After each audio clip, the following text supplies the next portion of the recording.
on my body, Gucci, Louis, Prada, Fendi.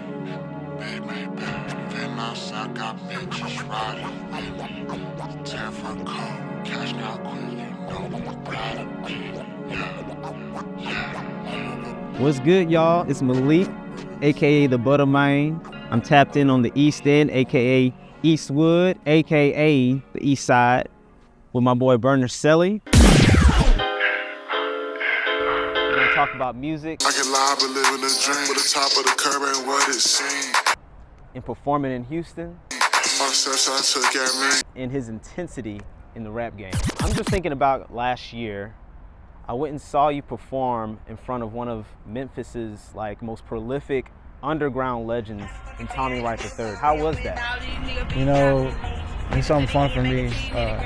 Listening to Tommy Wright III on SoundCloud, you know, kind of getting into the funk and the 3-6 and, you know, Project Pat, 8-Ball, MJG, you know, all that stuff. And inspired like Raider Clan, you know, Space Ghost Perp, like that's all me, because, you know, I was like real deep into that, especially in high school. Thought it was something that was serious, something that I enjoyed. So, you know, being a part of that with a legend, and, you know, him being such a nice person and, you know, real genuine, you know, that just makes it all the more worth it to be a part of something like that, you know, in my hometown. It's fun, for sure. Yeah, this was his first time in Houston, so his first time ever performing in Houston. I remember him mentioning that at the concert. He's been there all around in the South. If you're tapped in the rap game, you're gonna know about Tommy Wright. But how was it meeting him? Man, he's just a good dude.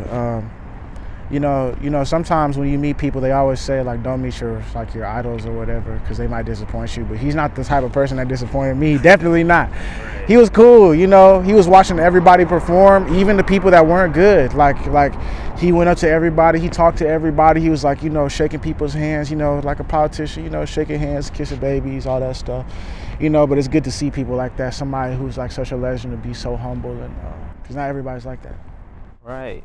Thinking on last year, you know, you hopping on stage, you kind of approach the stage with a very low key, you're almost not unnoticeable until you grab the mic. And then as soon as you grab the mic, you kind of transform. So just kind of tell me about that intensity. Where does that come from? And I think it's really just life, the feelings that I feel in life, what I've been through on a daily basis, you know, you know, whether it's happiness, sadness, trauma, tragedy, pain, regret, anything negative, you know, I try to transmute that into something positive. We call that alchemy. So, you know, I'm just trying to do my thing, just being hungry, wanting that change, wanting something different, wanting to be somebody, you feel me? Right. I feel like that you touched on trauma and tragedy, and just drawing from that type of energy and then putting it on wax. That's not an easy thing to do, to be able to take those emotions and just go off on stage like you do. So when you're on stage, what are some things that you think about when you're, you know, bringing a crowd to life? You know what's crazy? The actual thing I think about the most is how I sound on the mic, because I just want to make sure that I sound good and that everybody can hear me, because I feel like what I'm saying is important. You know, it's different getting in the studio as opposed to being on stage. It's a lot different, you know. And so you want those songs to be able to translate to the stage, and I think that's what's important for me. You can make a great song, but if it ain't translating to the stage, it's not translating to the stage. Have you seen? I feel like Houston has we have a reputation. We have a reputation for our music scene. A lot of people say that it's a tough crowd. Some people say it's the artists that are on stage. But this is the 4th largest city in the United States. But what do you feel about that? Is Houston a place where artists should really be you know, is it popping here? Yeah, I think so, you know. I definitely think it's definitely on the come up, as far as the music. I feel like we're still working on developing a collective sound out of the city, which is going to be hard anyways, because the city's so spread out. There's so many different types of people. But I think Houston's popping, bro. Everybody wants to be here. You know, I drive around and I see people with different license plates all the time now. So, you know, people's definitely moving here. You know, you go somewhere now, you tell people you from Houston, you go to New York or LA or something, people act you know, oh, you from Houston, you know? So it's yeah, Houston's definitely popping. It's definitely the place to be, for sure. And being someone who's been making music for this long as you have, tell me, where have you found your inspiration? You know, my inspiration is really just my life, you know. Just the shit that I do in my life, things I've seen, things I've been around, things I've encountered, and that's really what it is. You know, a lot of it comes from being in the city of Houston. You know, we live in a big city. There's a lot of different people, a lot of different things going on.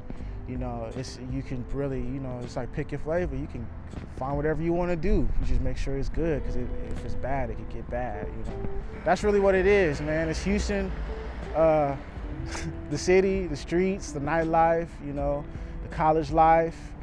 You know, just being outside, really. You know, living here. So you're not just a rapper.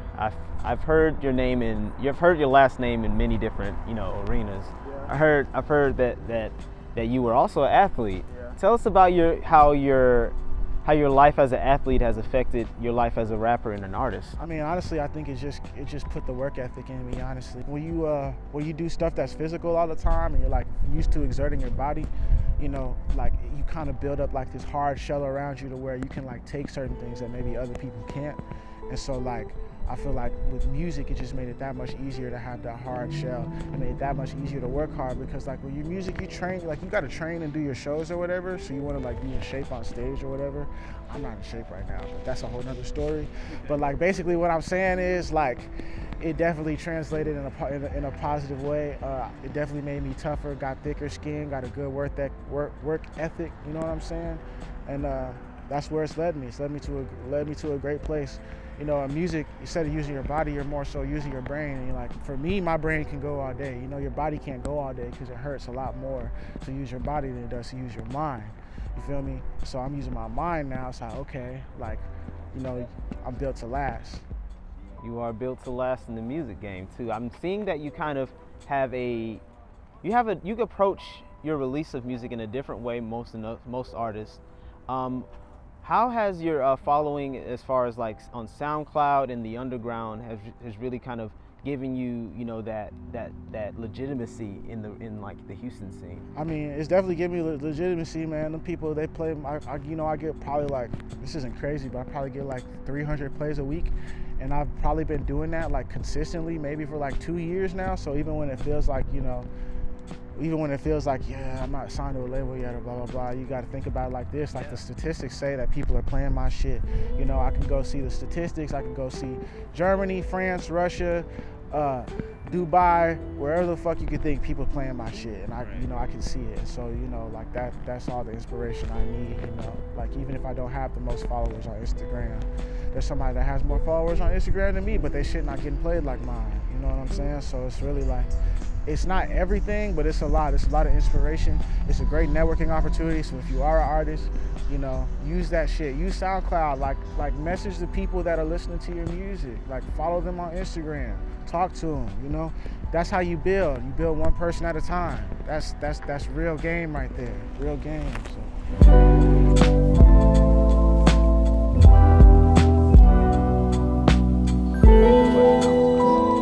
Yeah. So. Burnercelly, I've seen you on stage in different settings. You have a lot of energy. You're jumping up and down. Sometimes you get into a trance and start dancing. And it's very contagious. That's something that I've noticed. Is when we were at the Tommy Wright concert, a lot of moshing, people were throwing each other around. Drinks were being thrown. Yes. I don't know if you saw that. So just thinking about that, what ways do you go about successfully transferring your energy to the crowd and the audience? You know, the best way I can describe it is like, it's kind of like football. You know, like you watch film on the other team and you're like, okay, this is what they do, blah, blah, blah, blah. So I go watch film on like a punk show where there's like a bunch of white kids like punching each other, throwing each other on stage, doing crazy shit, you know, elbowing each other, everybody's bleeding and dying, you feel me? And so like, I see that, I'm like, okay, what are they doing? How do they make them do that? And so I try to apply that to my shit, you feel me? I don't feel like I go as hard as they do yet, but you know, we're working on it, Hey,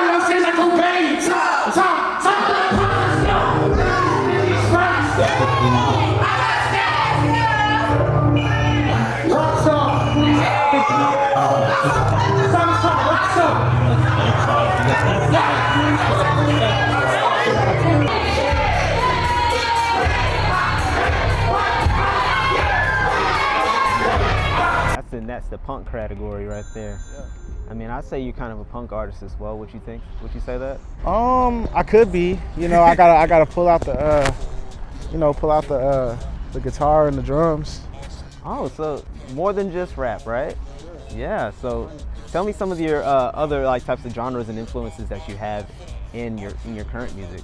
Man, so when I was a kid, my first album that I actually liked was Good Charlotte. I don't know if y'all know who y'all probably don't know who Good Charlotte is, but it's like a they're kind of like pop punk. Green Day, Bad Brains, Nirvana. Nigga, the list goes on. I'm not gonna lie, you can't even put me on the spot like that because I grew up listening to so much music that like I've just had a whole bunch of influences. But I definitely say like, you know, rock, even the Melvins, like the grunge stuff, like Butthole Surfers. That's an actual band name. Like shit like that. Like just the rebelliousness of it, stuff like that. Like that's definitely stuff that has inspired me. And you know, hip hop and punk go hand in hand if you know your history. You know, they came up right side by side in the same city. You know, so you know that's self-explanatory. Right. It was the white punk kids that couldn't afford to get into those other concerts, and the black kids weren't in the funk concerts, wasn't able to get into the soul crowds, wasn't able to get into the disco crowd, and they came together. You know your history. No, you gotta know your history. Thinking about going forward, Burn, I know I've listened to pretty much your entire discography, and I feel like you have music in a vault somewhere that you probably haven't let a lot of people listen to. You know, just kind of knowing kind of how creative your repertoire is. So. Yeah, sure. So tell us a little bit about what you think might be coming next. Definitely have like a pretty large catalog. I'd say like I probably have maybe like 300 songs, you know, something like that. So I've probably put out maybe like, I don't know, like maybe like 50, 75, somewhere in that range. I have to check my SoundCloud again, but yeah, most of my stuff is on SoundCloud, so if y'all jacking that shit, check out my SoundCloud, whatever. Apple Music, everything. But yeah, definitely got a big vault. Cooper World 2 coming soon. Cooper World, pretty much every Cooper World up to I'd say probably about 6 is already tracked out. You know, all the songs are ready. You know, it's just a matter of me like releasing them. And then my album's gonna be called Pay to Play. I don't know when Pay to Play is gonna come out, but Pay to Play, like that's gonna be, you know, my magnum opus like so far of all these mixtapes that I'm finna drop. And you know, and after that next album probably gonna be called What's It All For? Oh yeah. I'm gonna be excited for that one. I love the title of that. What's It All For? Oh man.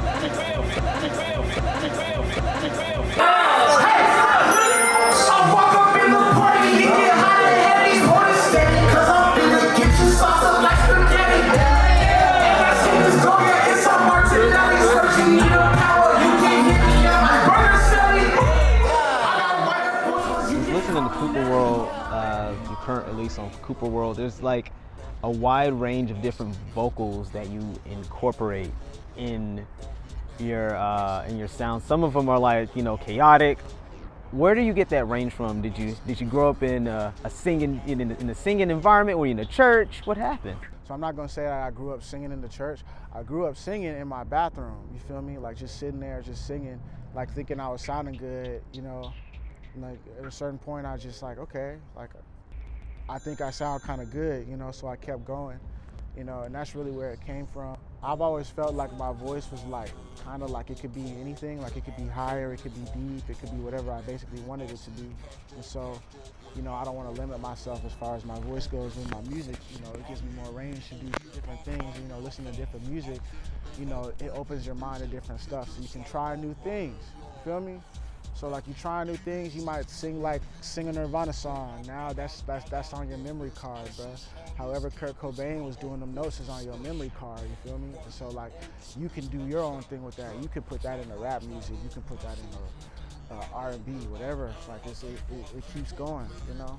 And so I say that's what influenced me, like to use that range. Just the different music I've listened to, not wanting to be in a box, not wanting to put myself in a box, and just seeing the world from an open perspective, a perspective where anything is possible.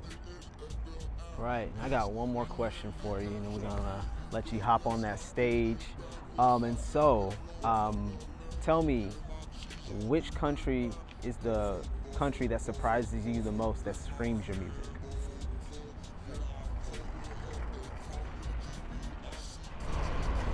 Uzbekistan? Yeah, Uzbekistan. Anywhere over there, Kazakhstan. All the stands. Any of that, yeah, for sure, for sure. Shout out SoundCloud. Shout out SoundCloud. Or like Sri Lanka. Sri Lanka. I can see Sri Lanka getting down, bro. Yeah. They can get down, bro. You know, they got music. Any stand, bro. Southern Europe, Eastern Europe, for sure. Crazy. I think they will. Crazy. Croatia, crazy. Crazy, bro. Well, thank you so much, bro. We're gonna let you get on that stage and do your thing. Looking forward to seeing you bring that energy out of people like you usually do. Or just do your thing, man. Just go up there and, be yourself.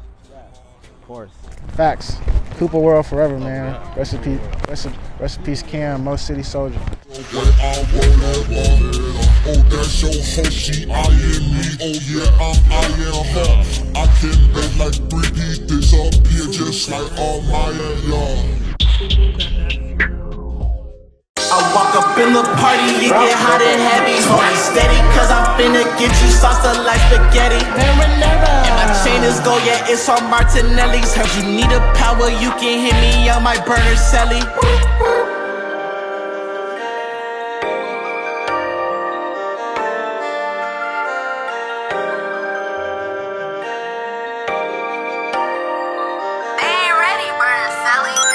I walk up in the party, it get hot and heavy. Hold it steady, cause I'm finna get you salsa like spaghetti.